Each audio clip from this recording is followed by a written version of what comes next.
I can remember was good times, you know. It was nothing bad. I mean, we had everything we really wanted. You know, we wanted bikes, my father would find some way to get it. And then, like, the only thing I can remember that was really bad, me and my brother were going out to play. We had our bicycles, right? So we went to the store. We were at the store. He said, well, listen, Rich, go back home. I left a quarter. I hid a quarter, you know, stuffed it in my teddy bear. Go back and get the quarter. Come back, and we'll spend it, you know. I said, great stuff, man. You know, we'll go back. So I left my bike, and I left him.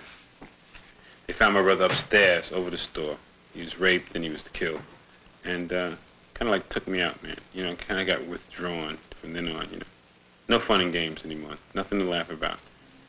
I had to, you know, I was always protected, you know. Especially after my brother died. I was really like, phew. You know, I couldn't do anything without letting everybody know. So I said, well, let me prove myself a man, prove to my mother and father that I can take care of myself, you know. So let me go into the Army. We were pretty poor when I was a kid. So about 13 years old, I got a job in a grocery store. And I got about $3 a week, and I started saving to buy my own clothes and get my own things. And when I was about 15, it just got to be too much living at home. And the only alternative I had was splitting. So I did, and I got a job as an usher after school. Saw Bridge on the River Kwai 17 times. And I found that if I really wanted to get somewhere, I had to get a full-time job. So I quit school, and I just got another job and started paying well, and I met new people. Summer started approaching, and I went down to see a recruiter. One of my purposes was to get my brother out, and I went right into basic training in June of '67. Went into the Army, you know, Monday, September 16th, 1963. Raining cats and dogs that whole day. Went to basic training, man. Really heavy at that. AIT, infantry training. Really good at that, you know. Put my best foot forward, man. Times I thought I would drop dead, man. I would keep pushing just to be the best, you know. And after AIT, they said, well, who wants to go to jump school, you know, paratrooper school? Just said, parachute, what is this all about, you know? The guy says, well, this is the tough and the elite of the service. Great stuff, put me down, put me on the list, I'm going, you know.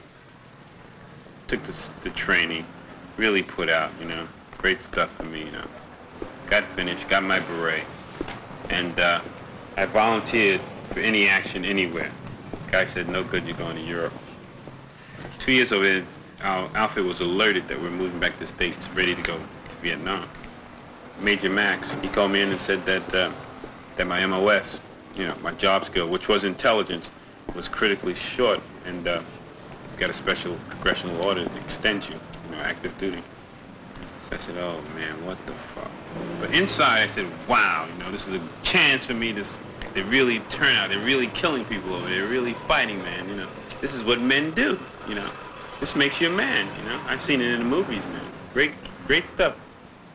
We had legal classes and things like that, and they ran down this whole patriotic bit about us stopping communism. These are our allies, and we're guests in their country, and respect their traditions and all that. Then we would get into the learning how to kill people part, and there everybody was a suspect. Nobody was to be trusted. When we went to the rifle range, all the targets had cone hats and slanted eyes, and the conflict started at that point on how you were supposed to feel about the Vietnamese. My decision was to blow the place, and I was in intelligence, so usually they listened to what I said, so called demolition in. They set charges on all four corners of the building, and they blew the place up. We didn't check. We just followed them 2 miles into Cambodia, which we weren't supposed to do because at that time we couldn't cross the border, but we went anyway. We're on our way back. And saw a lot of South Vietnamese standing around, you know. They told us they were taking the bodies out, you know. You know, I was noticing that the South Vietnamese were like looking at me kind of strange, like, you know, like sort of like disgust in their face. But it didn't dawn on me what had happened until like, I said, let me see the bodies and see how many officers we had killed in it. They were all like kids, but that kind of like took me out, you know. I really couldn't believe it, you know. And at first I thought that maybe the South Vietnamese had killed these people, you know, after we went through, but it wasn't true. So we'd found out that there were 49 kids in the basement.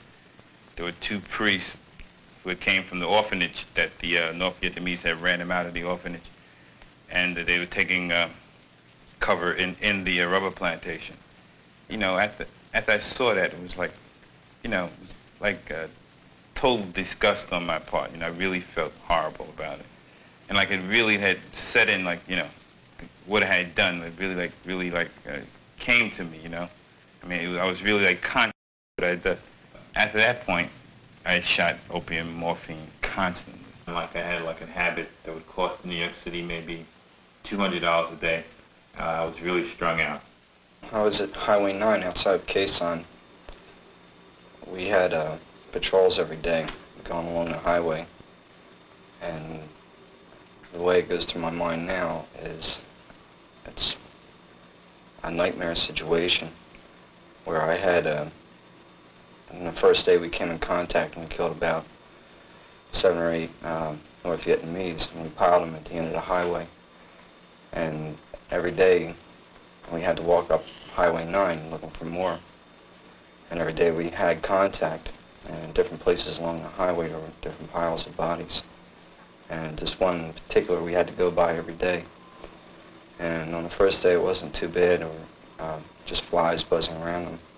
And the second day they were just covered with flies. And we didn't do too much of that, didn't even think about it. On the third day, the flies had kind of lightened up, and there were small maggots crawling all over the bodies. By the fourth day, the skin was moving, and you know we could see like the eyes had more or less just dried up, and the maggots were crawling through the eye sockets and the ears and everything. I just couldn't stand walking by them continuously and not think about them.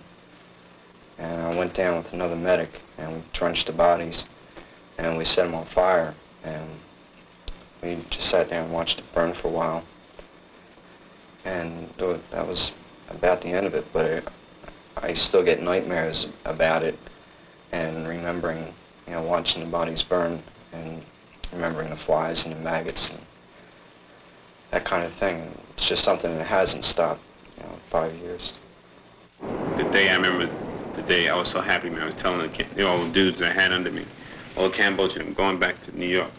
They said, yeah, Rich, you go back to Big Apple. I said, yep, I'm going back, man. Fuck you people, you know, and fuck your war. And I told them, man, when I leave, I want all you guys to quit or run away, you know. I said, great stuff, man. We're going to leave when you leave, you know. So the day I left, that morning, I was on the plane, I was sitting there crying. This stewardess was asking me what was wrong. And I told her I really didn't fucking know, you know. And she looked at me and said, wow, this guy's really had it, you know. Maybe he's on his way back to the hospital, you know. I said, there's nothing wrong with me, you know. I just don't know why I'm crying. The day I got hit, about the most vivid thing I remember is getting on a helicopter and looking out the side and just watching the guys turn into ants. And right away I started feeling that loss, that I was never going to see him again. I went home in about 2 weeks to a Navy hospital in New York. And through that whole thing, they were trying to tell me I was going to lose my leg. In New York, I found a doctor that was sympathetic. And he kind of really did save my leg. But I had become pretty disillusioned because I could see from the other guys' reactions in the hospital and what was happening to them wasn't the same information that the public was getting about the war. Nobody ever knew. I never told anybody about me killing those kids, you know. I just kept it in my gut, and always, every time I think about it, it would hurt. You know, I'd have nightmares about it. I mean, dope doesn't really wash away all those feelings that you have really down deep in your gut, man, that the devil didn't wash them away. And I was running around shooting dope, robbing banks, running from here to here. And then I started stealing. I said, where's the money? In the bank, you know. And I always figured, I said, wow. I used to plan out, like I'm planning an operation in the NAM, I'd plan. I always do it alone because I didn't like, you know, trusting people. You know, I didn't like, you know, putting myself in somebody. If it was somebody I knew in the war, I would do it. Other than that, I'd do it on my own. Around about 5, really. I got busted for 5, I did 4. 1 they just gave me. I robbed the Long Island Railroad. That's when it all ended. I felt more psychological pain in the joint than I felt anywhere in my life. Like, phew, in the spot, can't go anywhere. Same routine, over, and because I was alone, I had time to like look into me. Where are you at, Rich? I mean, okay, you've been alive 23 years. I said, and where are you at? I mean, what is this life supposed to be about? And I said, wow, all this time proving a man, and you're still not a man. You're a fucking baby. One evening we were watching television, and he had fallen asleep on the sofa beside me. And it was at this point that I realized that Donald had another kind of problem, because while he was sleeping, he grabbed a hold of me and he started choking me. And I had no realization of what was happening in his dream until he woke up and he told me that he was back in Vietnam again and he was trying to kill somebody. I realized that would be something I would have to cope with if we were married. And I knew he needed someone to care for him. I felt as if I could be the person to bring him back out of his problems. And I gave him a child. I helped her. Yeah, he helped a little. He wouldn't believe me. He couldn't believe me until he heard it from the doctor himself.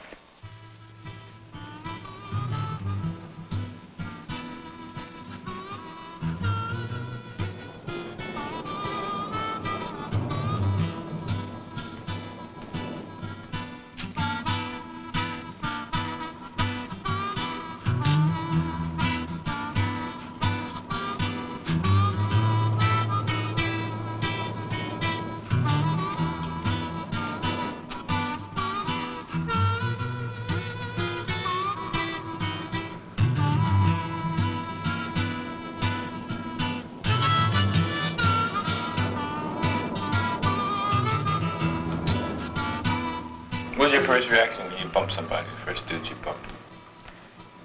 The first one I bumped wasn't a guy, it was a woman. Uh-huh. There was Mama's son, chucking it with her little kid. So I went to go shoot him. I didn't have the heart. I said, nah, that's a woman, I better not. And my lieutenant kicked me in the head, and I pulled the trigger, and I killed her. Mm-hmm. And what did you feel after that? And right after I did that, I don't know, like, at first, I says, yeah, I got her. Yeah. And I was trying to talk myself into like, okay, all right, you did it, you got your first one. In the line of duty. Yeah, everything's cool, and I had to like talk myself down because I was so fired up. Taste of blood first. And what was worse than that, man, was like when the rest of the guys came up to you and patted you.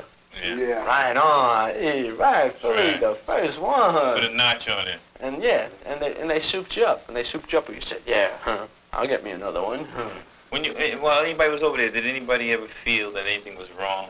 Like, this is wrong. I know we go out there and like, if they encounter us, we gotta like fight them. Right? Exactly. I said, but damn, at night when we throwing that mortar and stuff in there, man, all them kids and shit in those villages, man. Yeah, those water rounds don't know the difference in uniform. Right, you know what I'm saying? And like, I start saying, man, like we messing them up, and I'm saying like, this is like their country. Right. People I hated the most was the South Vietnamese. I can stand them, because they knew what the thing was over. I didn't know. Now I know why I disliked them, at that time, because they knew exactly what was fucking going on, They knew exactly why they were in the war. When it was time to fight, who went first? We went first. South Vietnamese didn't go no fucking way. Right. You know what I mean? It didn't dawn on me then what was happening, But once I got back and I thought about it, I said, and it was just money to them. One time when I was over there, I was there about 2 days. And we had gone into this bar, 2 guys I had met over there. There's a table, you could just pick up the vibe that there would be a calm, And like, they were doing the same thing we were doing, having the same kind of fun and whatnot. It's just like a thing like I felt, like ready to, say, well, come on over to the table, like join up. Then you think about it, you say, well, wow, they're doing that, and, we're doing our thing, and we could both do it together, but tonight we're going to be shooting at each other. Exactly. Like, what's the sense, man? Just for a bunch of politicians, back in the States, just sending us all over here, laying our lives on the line. And, what for? The whole year I was there, I don't think I ever really got into that, where we ride being here and that whole thing. I never got hung up with that. But what used to flip me out is once I got back, I spent like 8 months in St. Albans Hospital. Right, and that vegetable ward and shit. Right. And like, you know, when you're laying in bed and you're idle, after a whole year busting your ass, you know, and you sit there for 8 months, boy, I did a lot of thinking. And when I sat there and I thought and I looked at the vegetables and I saw them collecting the urine pans and shit, that's when I really started thinking, you know, what am I doing? When I got into the vet thing, I started sharing their guilt and the things that happened in Vietnam, or maybe I just started realizing some guilt. And when I had to relate to my kids, like I got upset because, you know, like I felt that in some way I'd let the kids down over there. And if I hung around my own kids, I was going to let them down too. And I started shying away from them, and I would stay away. And I would stay away from Terry because I just felt if I stayed around her, I was going to screw her up because I was all screwed up. Now, like, I feel a lot better because like I've been able to take something from, I guess, a lot of misery and make something positive out of it. When I first got home, I didn't do nothing. I just laid up, and so like Oscar and them came by the house. Yeah, how you doing? And first thing they want to see is medals, right? And I get back out there on the street, man, and I see, man, that they ain't doing nothing, man, except like, you know, going through a little bit more changes than I was going through over there. At least over there I had to. Over here, I feel that they didn't have to. I figured I was coming back to a little peace. You know what I mean? Man, I got the Oakland Army base. I was nodding, you know, and I said, you know, I had to go through the physical. I said, man, this dude's gonna find that I'm strung out, you know. So it was this, I think he was a specialist 7th class or some shit. He was a high up specialist. Told him, man, listen, man, I'm in a hurry, man. I gotta get back to New York. Why don't you take this $100, man, and skip me through the physical, you know? You know. So he said, why, man? You got the claps or something? You know, when nobody found. I said, man, no, I ain't got the claps. You know, I just want to get home. He said, okay, bet. Took the $100, and I fucking came back to New York. You know, I felt like, phew, I've done it, man. You know, I don't even want to fucking work, type of thing. You know, I want to do nothing. I want to lay up. You know, somebody owes me something, type of thing. You know. That's the same thing I had. Right? But it was not. If even they'd have gave me something, like say, okay, you could be the first to get this job.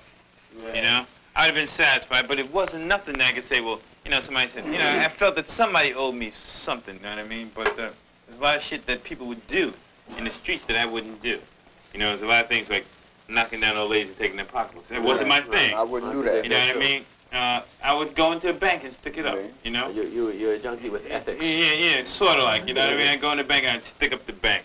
Once it's drilled in there in 35 years, it's in there for the rest of your life. There's no way to hell to get it out. I know what they did to me in 2 years, and I still have trouble getting it out. Your temper still fly? No. Matter of fact, I haven't had a temper for a long time. Well, then you're reorientated. Yeah, but then again, I don't have a whole lot of everything else either. Well, what'd you lose? Well, for a long time, I lost my potency. You lost what? My potency. Well, now, why did you do that? Stepping on a landmine. Didn't your DI teach you not to step on live mines? It took me 6 months to find that son of a bitch. Whether it's war, we've gained nothing by Vietnam, only make an ass of our whole nation and got a lot of good boys killed. We had no business there. But now you show me one thing since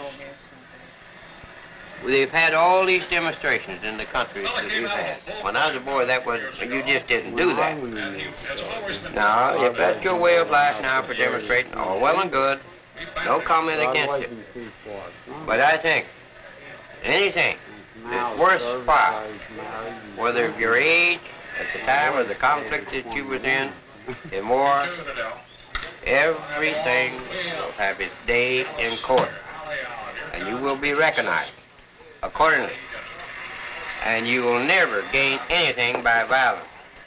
You still are going to have to go through the political process. And that takes time. Even though we knew we made a mistake, we gotta keep on letting people die until we can find some reason for them dying. Show me any other way out. I can show you a way out. Just turn your back and walk the hell out. And then what's going to happen? If I would have seen the light then, I would have done it then.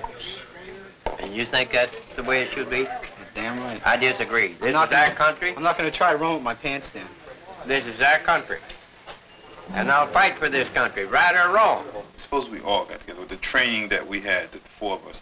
If we was into this type of thing, I think we could terrorize the city. You know what I mean?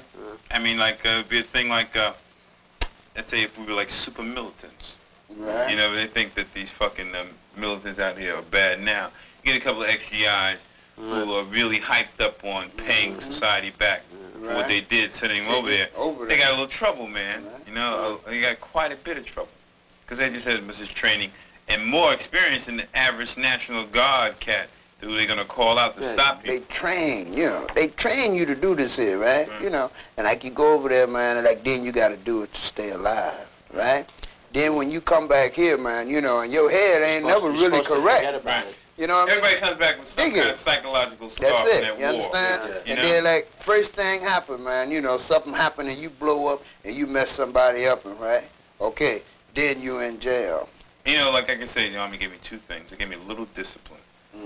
Little discipline, you know, and I've lost that over the years, you know what I mean? And they taught me how to kill, you know? They taught me how to kill. You know, like I was talking to a cat, and he was asking me, you know, and he was like amazed at the ways, you know, I knew how to kill somebody. You know what I mean? And it's like, I said, man, everybody fucking learns that they go in the Army. Best thing I can say is that the vet is being treated like the illegitimate child of this country. He's coming home from the war. A family can only do so much. The only thing your dad can do is buy you a beer, and he figures, well, you're still friends, you know, and your dad has no idea what's happening with you. No employer is going to hire somebody that just has infantry training. For the vet in the middle of all that, you know, I said, you know, what the fuck is going on? You know, I came back from one hill, and I'm right in the middle of another one.